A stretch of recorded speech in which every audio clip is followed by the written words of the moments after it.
Bien chers fidèles, nous sommes aujourd'hui le dimanche de la Passion et nous en sommes déjà à notre 13e jour de confinement. Comme je vous le disais dans mon dernier petit mot spirituel, il faut savoir profiter des biens que cette période de confinement peut procurer à notre vie intérieure. Et parmi ces biens, je voudrais vous parler aujourd'hui du confinement en lui-même. Car, à bien y réfléchir, ce confinement reproduit dans chacun de nos foyers une sorte de clôture, comme celle que vivent les moines et les moniales. Et si les moines et les moniales s'imposent la clôture,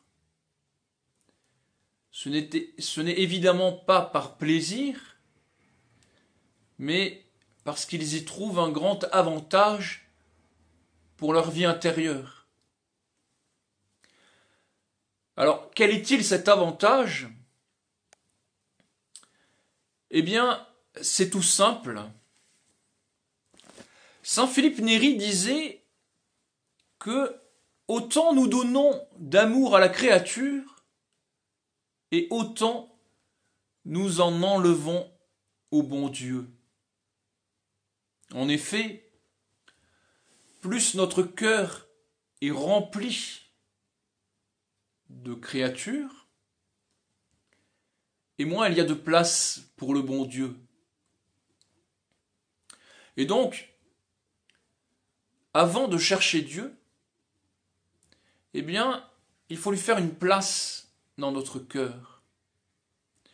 Et c'est pourquoi sainte Thérèse d'Avila disait à ses filles: détachez d'abord votre cœur des créatures, puis cherchez Dieu, et vous le trouverez. Eh bien, c'est là tout le rôle de la clôture monastique.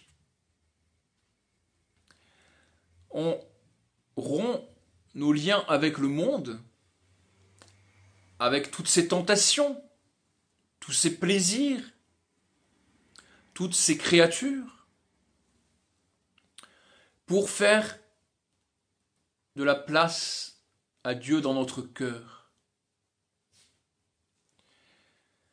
Alors aujourd'hui, ce confinement, nous ne l'avons pas choisi, bien entendu. Nous n'avons pas la vocation monastique, jusqu'à preuve du contraire. Et donc, nous le subissons. Mais, quitte à le subir, eh bien, autant qu'il serve à un plus grand bien. Et ce plus grand bien, je viens de vous l'exposer, eh bien, c'est de purifier nos cœurs de tout amour désordonné pour la créature et de nous recentrer vers l'essentiel qui est Dieu. Que Dieu vous bénisse tous.